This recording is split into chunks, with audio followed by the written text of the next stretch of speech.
What's good, YouTube? It's time to get in the gym and hit some chest. Now, this is a video that I've been wanting to work on for a long time, and I'm gonna get to work on it today. It's been secrets that I haven't seen on the internet. I haven't really seen people do it, you know?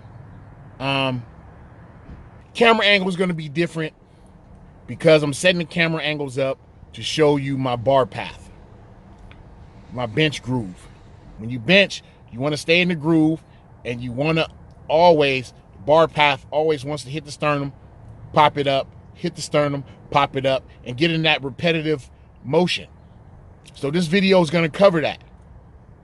This video is going to talk about stabilizing the bar path as you go down too.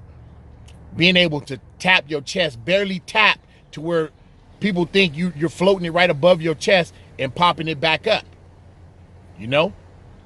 Because pressing the weight from here is hard. Pressing the weight below your sternum is hard. That's why you see people in competitions, bar come down, and they can't get it because they lost their bar path, they lost their groove.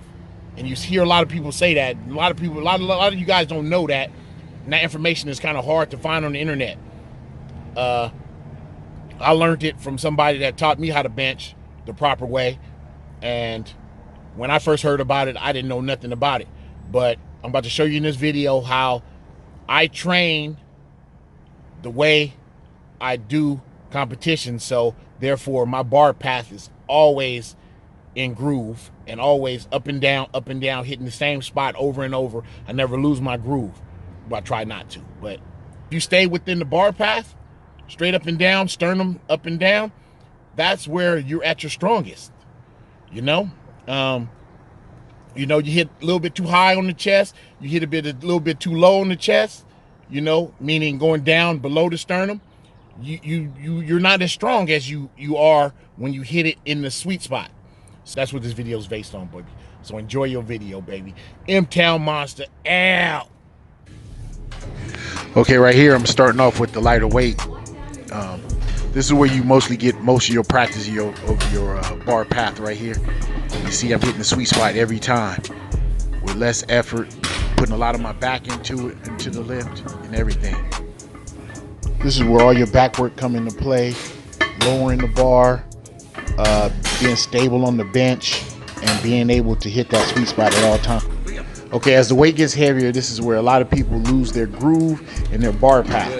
Right there, as you see in the handoff he gave me, I had to adjust it, put it to my sweet spot, and then take it up and down. When you have an experienced lifter, lift off, they take it to your sweet spot, so all you have to do is go up and down. What'd you say now? That was horrible. I wasn't impressed. Head kept coming up. Looked awful. First of all, your head can come up, so don't get it misconstrued by this dude. This is the Craigslist coach right here. You know what I'm saying? He'll be at your local 24-hour fitness trying to coach you and shit. When you hurt your neck, you can blame this guy, M-Town Monsta. I've been benching like that. Won bench competitions, been in professional bench competitions. Have you won any of the professional ones? Yes, I've won. I've won cash money, I've won medals, I've won gear, I've won everything. You know what I'm saying? Have you been in some? Nah. Okay. I think I'm still pound for pound stronger than you though. Pound for pound. Hey. This is the streets. And this guy right here, for some reason, think, because he pound for pound, so when a motherfucker jump out the bushes on him, or want to whoop his ass, he gonna be like, wait a minute, you bigger than me, I can't be fighting you.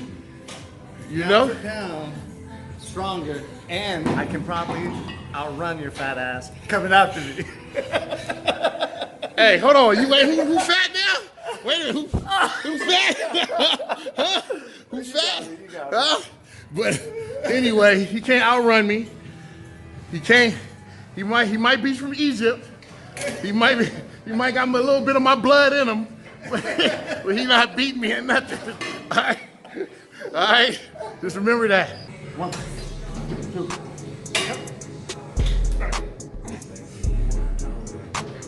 Okay, I'm at 4 wheels right now.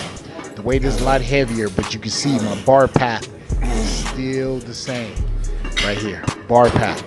Takes a lot of practice to get that, but that's something you need to do because that's where most of your strength is. Even on the handoff, see, I have to adjust it right there and bring it to my sweet spot. And what happens is you lose a lift, basically you lose strength like that. And if you're in a competition, he could have blown the competition for you, right? All right. For you spotters out there, I just want to talk about the spotters out there, man. You got to make sure, sometimes it don't even matter who's out here. I mean, you got to get a person, after you tell them how you want the lift off and they still give it to you a certain way. You know, it's, you know, some people want it lifted straight up and drop back down. But me, you know, I want it lifted up and carried over to my sweet spot. So all I gotta do is go up, down, and up. That's it. You know, I spent a lot of, if you look back on that bench, I spent a lot of power and energy trying to bring the bar to my sweet spot. But if it's already there, it's just down and up, baby. And that's a simple thing. You know, next time you got me. Stop it. All right. You got me? Hey, fat boy. Hey, fat boy. I'm gonna show before and after on this one. Put a little side thing, show before and after and shit. Okay, the weight been changed to 500 pounds right here. And as you can see, I still lower and hit the sweet spot. Good and clean, barely hit my chest. Don't really blast it off my chest or bounce it off my chest. But that's because I do a lot of back work. But this video right here is gonna show you how bar path is important because his bar path was all the way off. 5 times, and they got to be full. Oh shit. Hell no, get this shit.